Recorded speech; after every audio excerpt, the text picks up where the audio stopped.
Hey everyone, Cahlen here, and I'm just out for a walk in the wilderness here, and every once in a while I come across things that people have thrown away, and this is one example. I just wanted to show you this. This is a bunch of cans of food, and a lot of these cans haven't been opened, right? So for example, you got this one right here.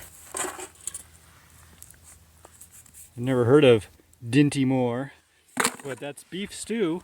And I mean, I would guess that that's probably still good. It looks like kind of an old label. I've never seen that before, so it may be a few decades old, but it's not likely botulismed, right? So we got this can over here. Now I wouldn't eat out of this one, right? This one almost for sure has botulism in it, because that's what happens to a can when that happens. It gets all pressed out, and if I were to eat that, I would probably be dead within a few hours.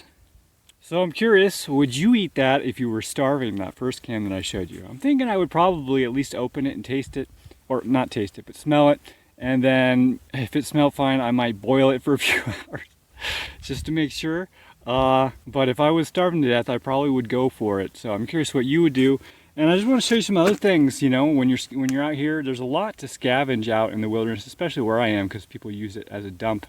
They'll just dump things in random places. We got this old, I think this is a air compressor. It doesn't cut off the hose, and maybe the electronics are broken, but it's probably got all kinds of cool parts in there, right? And if you understand how electrical components work, then you could harvest that stuff, and even you could just harvest the copper. You almost always in these things you're going to have wines, you know, things rolled up of copper wire, which I think is going to be very valuable in the future. And I think that tinkering and all these type of things is going to be a new profession, and one that I'm personally really cut out for, because I do a lot of my own tinkering. So when that time comes, I'll maybe set up a shop, a tinkering shop, the Wizard Tinkerer or something.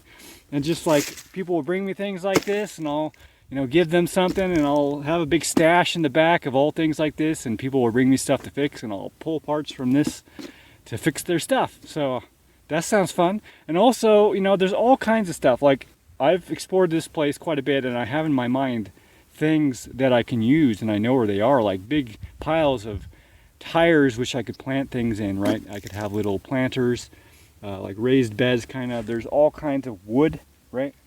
I could make structures out of the wood that is out here, and there's even some places where there are wooden things which people have dumped, which I could crawl into with a sleeping bag and be protected from the rain at night. So anyways, there's lots of, I mean, even just like that, there's an old Folgers plastic bin, right?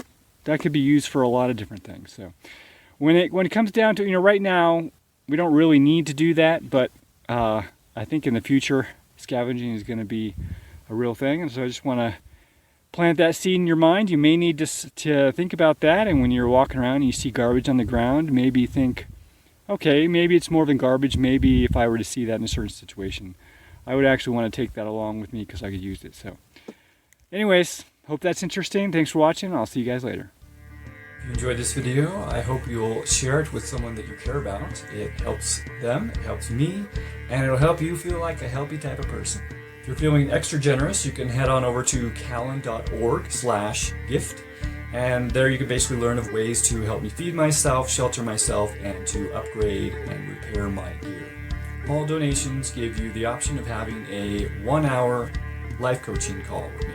So thanks again for watching.